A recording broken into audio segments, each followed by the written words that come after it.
Kumusta po sa inyo, at maligayang panonood.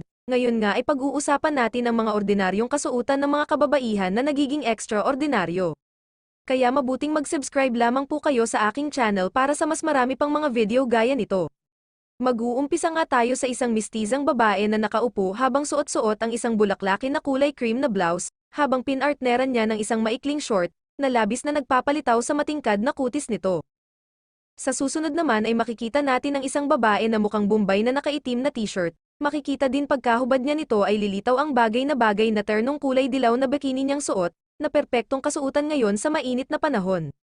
Magbalik nga muli tayo sa isang mistisang Pinay na naka-yellow-green na spaghetti strap, habang binagayan sa kanyang buhok na straight, na lubos na nagpapaangat sa kanyang kagandahan. Samahan niyo pa ng kanyang mixing black and white na short dahilan kung bakit lalo siyang nagmumukhang kaakit-akit. Muli, ay huwag niyo lamang po nakalimutang mag-subscribe sa aking channel at mag-iwan na rin ng like sa video na ito.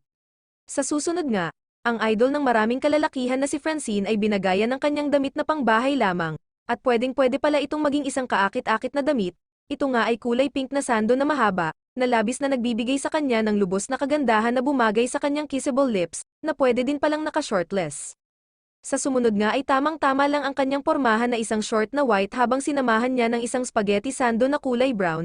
Makikita na bagay ito sa mga kabataang babae at pwedeng gamitin sa paggagala sa labas habang ikaw ay namamalengke o naglalakad-lakad. Kung naghahanap ka naman na gagamiting damit na pantulog habang maaari mo din ipangsayaw, ay pwede mo din subukan ang ganitong klaseng pormahan ni ate, at dahil sa kanyang magandang balat ay lubos na bumabagay sa kanya ang kanyang pantulog at nagmumuka itong pangalis. Samahan niyo pa sa galing niyang pumalakpak habang umiikot ay kitang-kita ang kagandahan ng matingkad niyang damit na kanyang suot na bumagay din sa kulay ng kanyang buhok. Kung mahilig ka naman sa sport ay kayang-kaya mong gawin ang ganitong klaseng pormahan kahit wala kang hawak-hawak na bola ng volleyball, sa pamamagitan lamang ng pagtali sa kanyang buhok ay lumalabas na sa kanya ang likas na ganda ng pagiging Pilipina, samahan pa ng kanyang mixing sando na purple, dahilan para makita ang kanyang pusod na dumagdag sa kanyang sex appeal. Sa susunod naman ay para sa may kataasang mga kababaihan, at ito ay nagpapakita sa isang babae na bumagay ang kanyang suot-suot na checkered na short sa kanyang sexing katawan sa tamang kulay ng balat, ay lalabas ang totoong ganda ng saktong-saktong sando bra na tinatabunan ng mahabang curling buhok at labis na nagpapanatag para sa paningin ng mga kalalakihan. At para nga sa huling kasuotan, ay meron tayong black cycling short, na binagayan din sa kanyang suot na sando bra na kulay pink habang pinapakita nito na ang tunay na ganda ay simple lamang sa pamamagitan ng kaunting kagat sa labi. Sabayan mo pa ng isang kindat ay masasabi mo na ang kanyang ordinaryong suot ay pwede din palang maging extraordinaryo.